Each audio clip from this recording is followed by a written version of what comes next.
Good morning, everyone. Welcome. It is FBC Radio Live. It is Austin 316 Day. Yes, I just realized March 16th. Little honorable mention to Stone Cold Steve Austin. Many folks my age and older's favorite wrestler, or at least a wrestler that helped define a generation, John. And you know who's starting to define this generation of free agency, at the very least? Maybe not a generation of play, but Aaron Rodgers is really kind of just doing whatever the hell he wants, which I love. I really do. I'm not going to sit here and complain about it. I like that he's kind of taken this, I don't want to call it a villain role, but he's really taking being a pain in the ass as a badge of honor. You get middle child syndrome, right? Yeah. And it's even more powerful when you don't speak to either of your siblings, your older one or your younger one, nor do you speak to your parents or former teammates or former girlfriends. And he's incredible in a sense that he sucks up all the oxygen in a room, unlike any other superstar in the NFL. And in some ways, I think it makes it easier for other quarterbacks. Like, here's Patrick Mahomes, who's won 2 Super Bowls, and no one is talking about him because he's just kind of like chilling in the offseason, celebrating his second Lombardi trophy. But Aaron Rodgers takes all the bullets for these guys because he does accept being the villain. And that was just wild yesterday on the Pat McAfee show. And the first thing I thought of was, you can't be a little pregnant. That's the old axiom. Well, in this case, it kind of is a little bit pregnant, right, with the Packers and the Jets and Aaron Rodgers, because he wants to play. He wants to play for the Jets, and now it's up to the Packers and Jets to figure this out. So this whole deal is kind of a little pregnant. Yeah, and look, I mean, the way I see it, and this is, I think the Packers are trying to drag this out as long as possible because they know it kind of sticks it to Aaron Rodgers a little bit. Because the reality of it is that's their only option. That's their only play here to get back at Rodgers for talking about this or whatever the case may be, whatever the relationship, however it soured, whatever led us to this point. That's really their only options because, John, they have to trade him. At this point, they have to trade him. You cannot keep him on this roster with Jordan Love. You cannot keep him on this roster in 2023 because of his cap hit. You can't. So the Jets know he's going to get traded. Aaron Rodgers knows he's going to get traded. Hell, the Packers know they're going to trade him. It's just a matter of who's going to blink first, and maybe the Jets get a little uneasy, as we get a week into the offseason, or 2 weeks into the offseason, maybe like, all right, whatever, we'll give you more. Let's just get this done. And then the Packers can go home smiling, knowing they got trade compensation, and they made the, Jets and Aaron Rodgers maybe sweat a little bit. So that's what I think's at play here because, originally you're thinking, okay, is it Aaron Rodgers holding this up? Has he just not decided? But very clearly, John, he's decided, as he said yesterday, he intends to play, and he intends to play for the New York Jets. So, again, it's funny how the world works. 15 years ago, Brett Favre, again, going from the Packers to the New York Jets.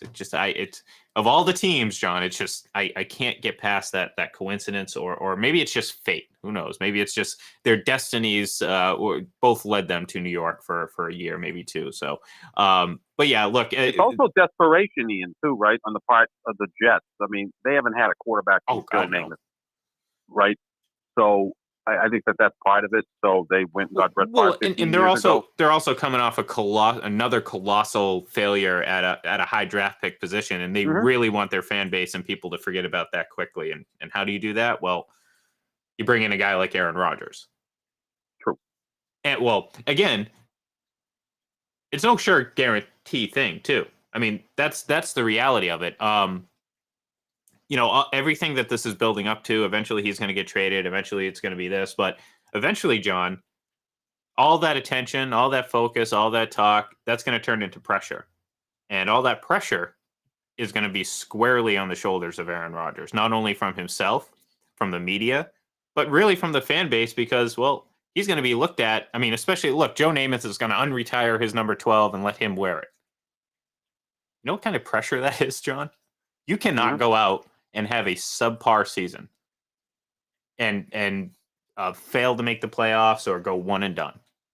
Anything short of Super Bowl contendership, I'm not saying going to the Super Bowl, but anything short of Super Bowl contendership will be looked at as an utter failure. And then all of a sudden, all this like honeymooning and courting and all this stuff that's going on right now, is going to turn into a negative, and it could get a little ugly in New York. Talk about going from one extreme to the other, right? You're going from Green Bay, the smallest market in the NFL, but still a national brand, right? I mean, Cowboys, Packers, Steelers are the three biggest national brands, but still it's kind of a very comfortable place. You feel like you're in a small town. You go to the grocery store, you run into fans, and he's always accepted that and kind of embraced it. Now you're going to New York, right? The complete opposite of Green Bay, where, one bad game, he's going to be on the back page of the tabloids. You've got multiple all sports talk radio stations in New York. You've got a fan base that's just craving to be relevant. So, yeah, it's going to be a lot of pressure on Aaron Rodgers, and I will see how he handles it. I think he'll handle the media just fine. He has a tendency of being the guy that dictates narrative at a very high level. And again, he'll meet them once a week on Wednesday, and then after games, he'll be just fine with that. I think he enjoys it. I think the media he'll be fine with. It's the pressure on the field, though, John. That's Exactly. what I'm concerned about, because like I said, all this talk, all this everything that's going on right now, and a lot of it's very pro Rodgers, and it's like the fans are excited, the fans are eager. He's going to get out there, his first training camp, whenever that is, John. Whenever he shows up, or mini camp, or whatever, it's going to be. There's going to be cameras flashing and autographs being signed. He's going to come out. It's huge honeymoon period. It's really going to be like this until the games kick off. So you're looking at a few months of just fun, sun, and all the hopes and dreams of Jets Nation in the palm of Aaron Rodgers' hand. Well, here's the thing. Again, if he goes out there and doesn't perform, well, all of a sudden, all that goodwill that he's built up and all that celebration, that's going to turn sour very quickly. And that's the pressure that I'm talking about. Not necessarily media. I think he can handle the media. That's not going to be a problem. It's getting in internal pressure. And again, this isn't Tom Brady. As great as Aaron Rodgers is, this is not a guy who has 9 Super Bowls under his belt coming into a new situation. No, this is a guy who won a Super Bowl a long time ago and has struggled to get back, and has had, not all his fault, but has had some subpar performances in big moments. So there's already pressure on Aaron Rodgers coming into this. This isn't a icing on the cake legacy moment like it was for Brady. This is, you can redefine what your legacy is as you retire if you go out and win with the New York Jets. So there's a lot riding on Aaron Rodgers to be individually successful, and not only individually successful, but turn that team into a contender.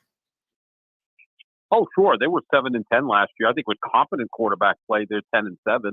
Now you're getting a superstar quarterback who had an off year, but I just don't think he was engaged last year. I think he'll be much better. You could be looking at a 12-5 season for the Jets, competing with Miami and Buffalo for the top spot in the AFC East, and then you go from there once they qualify for the playoffs. Oh, yeah, there's a ton of pressure on him because, as I've pointed out many times, he's gone 22 consecutive games without a 300-yard passing game. So that's crazy. It really is. I mean, I kept looking at it like, am I not seeing well, which is often the case with me, but is there something wrong here? Like 22 straight games without a 300-yard passing game.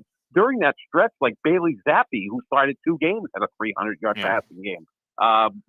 Name any – Zach Wilson had 2 of them in that stretch. And now he's going to probably be backing up Aaron Rodgers, or maybe will be moved by the Jets. In fact, the funny thing is Zach Wilson's idol growing up, Aaron Rodgers. So maybe the Jets are going to look at it that we're going to get 2 years out of Rodgers. We keep Zach Wilson here. Maybe he can learn from him. I don't know what he can learn from Aaron Rodgers. There's a lot of good there, but a lot of bad there. Yeah. So you need to act more diva-ish.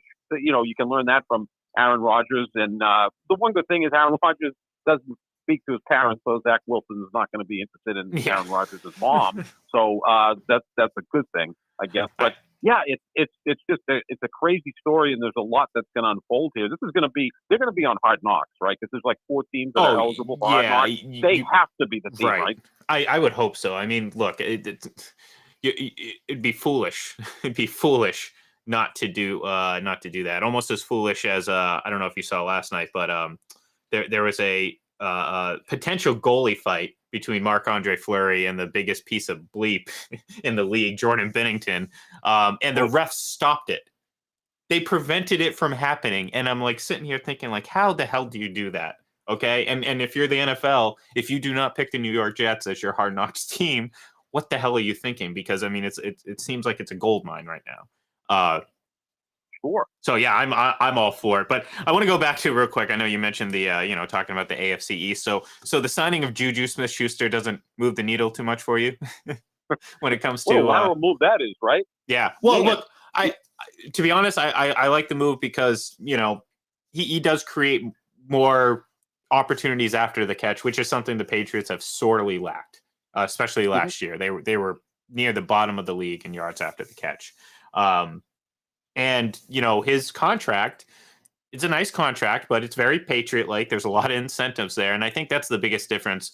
People will point to the dollar and amount, or the year and the amount, for both Jacoby Myers, who signed with the Raiders literally 10 seconds after we got off the air on Tuesday. And then obviously the contract that Juju Smith-Schuster got from the Patriots, both, 3 years, 33 million. Okay.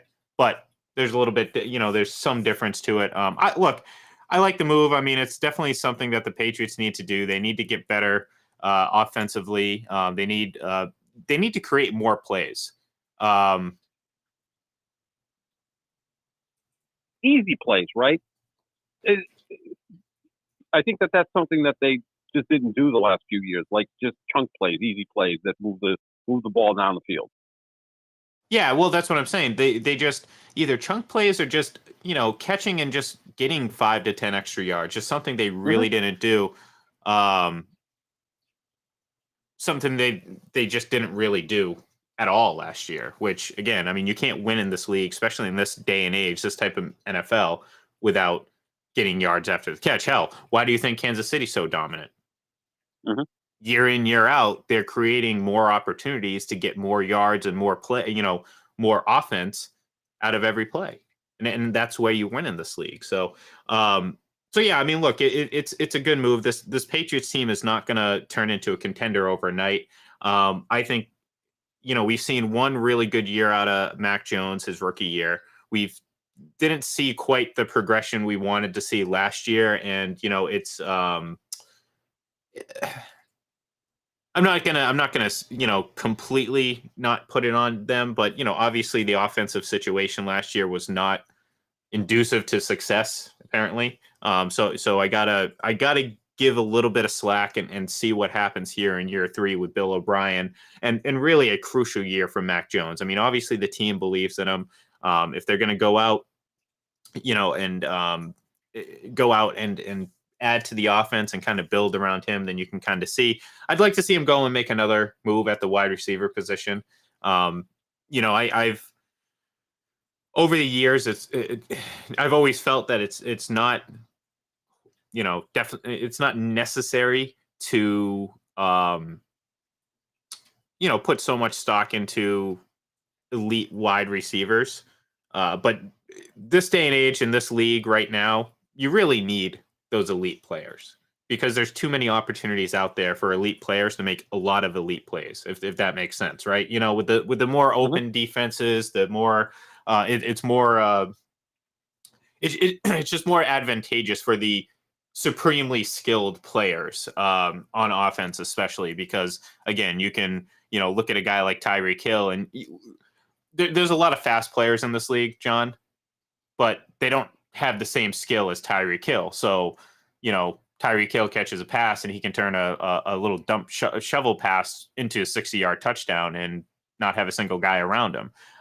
That's something that not every fast player can do, but you can find those skilled players and maximize their talent, and that's really kind of important in this day and age in this NFL. So yeah, I mean, like, look, from the Patriots standpoint, that's definitely something I want to see them do. I want to see them get better on offense. That means, most importantly, John, better play by Mac Jones. Absolutely. And again, that ties into the offensive line playing better, but again, getting him a playmaker, someone who he can hit on a 5-yard slant and then the guy can take it to the house. There's not a lot of those guys out there, but they do exist. And in the NFL, just follow the money. Just look at positional groups, what they get paid on average. Obviously, the quarterback, as they should be, are the highest paid players in the league. Next up are wide receivers. I mean, they're paying guys $26, $27 million a year. Devontae Adams. Wait till Justin Jefferson's contract is up. Tyreek Hill makes a boatload of money. Jamar Chase will also be a guy that gets $20 to $25 million a year when his contract's up.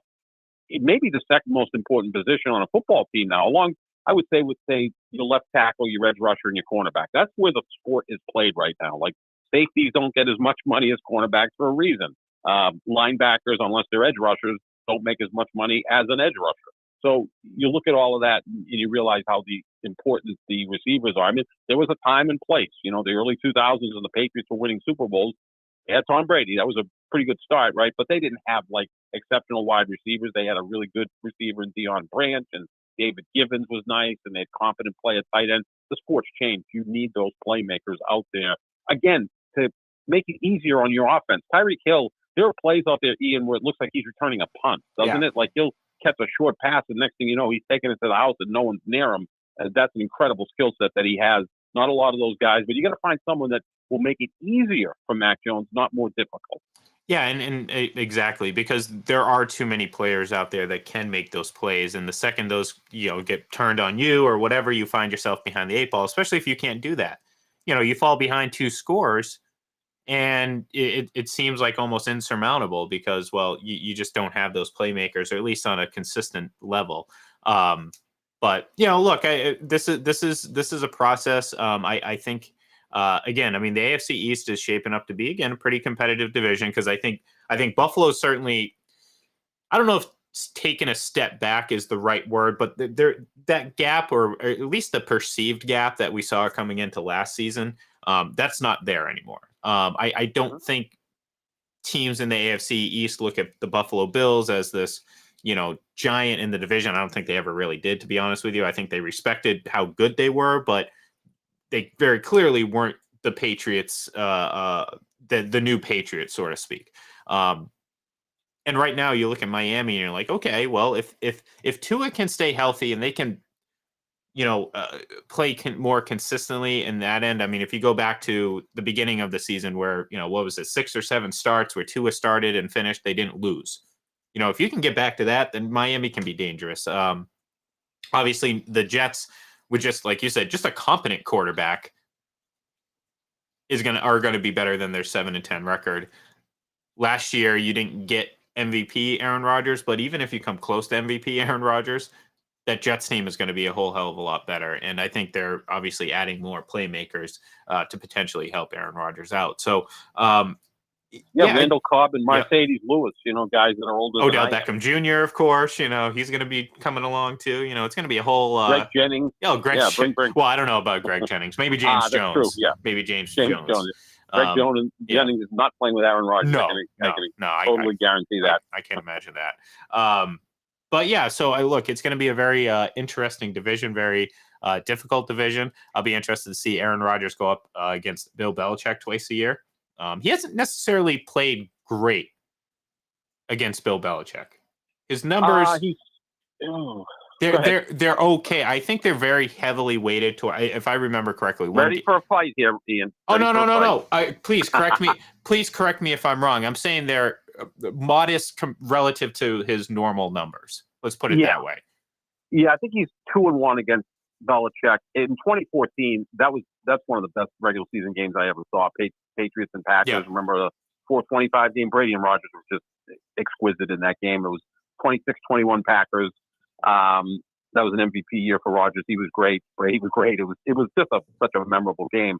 2018, he looked disinterested, which that happens from time to time with Rodgers. They lost in Foxborough, but last year he was horrible in the first half. Remember, he threw the pick six to Jack Jones. The second half, he was outstanding. So, you know what?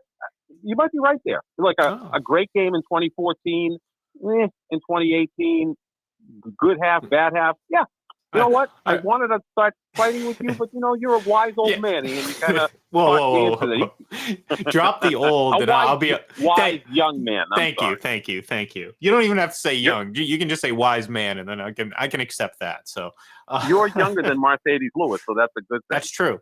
I'm younger than Aaron Rodgers too, but I would still be an old quarterback in the league if I were playing quarterback. So.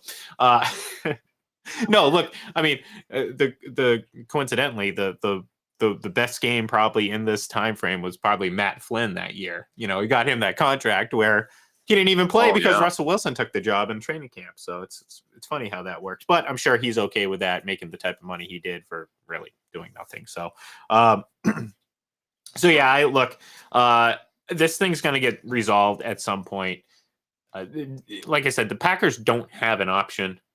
I mean, they can drag this out a little bit longer, kind of make the Jets sweat a little bit, and kind of maybe, take little jabs at Aaron Rodgers along the way. But ultimately, this is only going to end one way, and that is them trading Aaron Rodgers to the Jets. Because first of all, the Jets are I'm not going to go this far, but I'm going to say the Jets aren't foolish enough to overpay for Aaron Rodgers now, because the Packers have no leverage.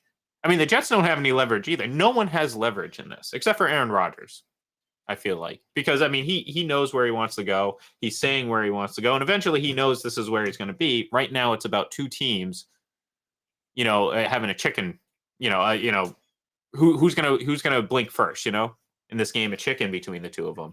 And I think if the Jets are smart, and that's a big if, they're just going to stand firm. And if anything, maybe they throw in an extra late round draft pick just to appease the Packers or make them save face a little bit.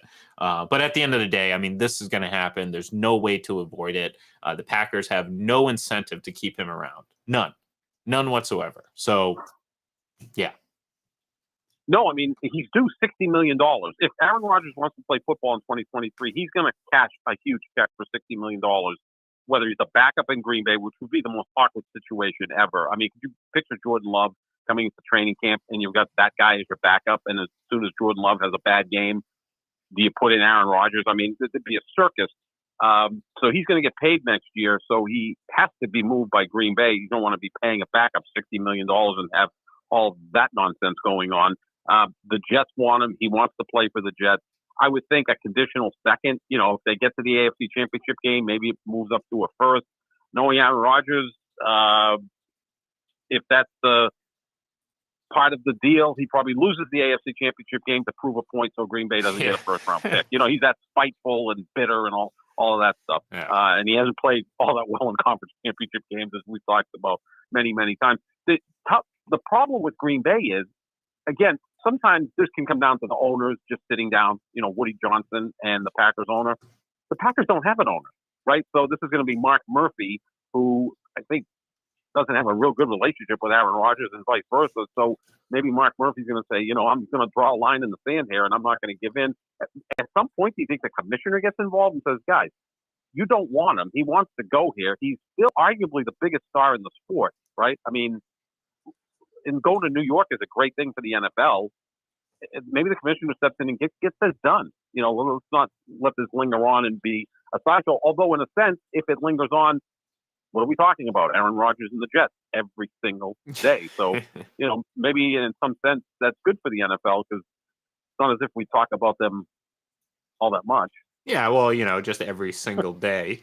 It was funny. A couple days ago was the the anniversary, the 3-year mark from when the first lockdowns and sports were canceled and everything like that. And I was just remembering back to the subsequent 6 months of doing a sports talk radio show just about every day without any sports. It was very challenging. Do you know why it works? Why? And I said this a million times because I have all the answers. I'm Aaron Rodgers, and I don't have to go into the darkness retreat for 5 days. I've done both. I've done politics. I've done sports. Sports talk show hosts are much better than political talk show hosts. In fact, you see some of them that have done sports go into political talk shows. But Keith Olbermann being one of them. We're trained better than the political talk show hosts. We can talk about anything. Yeah. And we had to for 6 months. And you see political talk show hosts, they can't vary off of what they're talking about. They'll spend 4 hours on the same stupid subject, right? And where we can go back and forth on, talk Seinfeld, we can talk politics if we want to. We don't generally want to, but we're just better trained than the political talk show host. So there's no way political talk show hosts could do 6 months of a talk show if politics was canceled for 6 months. It just didn't exist. They'd lose their minds and be off the air in 3 hours. Yeah, I don't know if they'd be doing their top 10 80s love ballads like we did right. at some point during the summer. we're very, very versatile, and thank God for Seinfeld and other shows like that. That Well, that what was number one on that list, by the way? I don't remember. That was a very long time ago, which again, makes me, Well, the '80s was a long time Yeah, ago too. I'm trying to think I back. know. What was that? That was you only were around for half of it, and I was drunk for most of the '80s, to be honest with you. So So I had to be so were maybe a lot of people, and yeah. also a lot of other things as well. So the '80s Well, were I was very. only So, full disclosure. I was just drunk. I wasn't okay. high or anything. Well, So yeah, no, well, no. it's I quite the never done anything besides drink a lot of Coors Light in the '80s. yeah. But it's got to be a Journey song or Lionel Richie or Yeah, Journey, or I want to say either Journey or maybe it could have been a Foreigner song. Mhm. Yeah, I was thinking somewhere along those lines. Yeah, it was probably something like that. Well, maybe we'll have to go back and check it out. We did it. I'll find out when the 3-year anniversary of it was, and then maybe I'll share it with everyone else. I have to dig deep Okay, into I the like that. archives. Yeah, it's been a while. Been doing the show quite some time. So, That's an according to who segment, right? oh, it could be. Maybe we revisit that discussion because again, we did that list probably March or April of 2020. So, maybe our opinions have changed slightly now. Again, can't really find new music. I mean, I can't. I mean, I listen to very big fan of 80s music, so I've listened to a lot of it. There's rarely going to be a song that I haven't heard that I will find. So I don't imagine things have changed that much, but it'll be an interesting discussion maybe to go back and figure it out, because honestly, I don't even remember what my list was. So I'm interested to find out. yeah, maybe we'll do that. But until then, we will say goodbye today though, because we do, the show's wrapping up, and we kind of hit a wall, don't really have a new topic to start, and there's no point because there's only 5 minutes left. So we're going to say bye. And we will be back tomorrow though, because there is going to be more free agency stuff to talk about. We haven't even touched on everything that has happened over the last couple of days. Obviously, the Orlando Brown signing in Cincinnati, leaving Kansas City is some big news, although definitely disappointing if you're Orlando Brown and you turned down the offer he got last year, which was about almost twice the amount what he actually received. But millionaire nonetheless. So thank you everyone for tuning in. Give us a follow on Twitter at FPC Radio Live. And of course, head over to fullpresscoverage.com and check out all the latest and greatest going on over there. So thank you everyone, and we will talk to you tomorrow.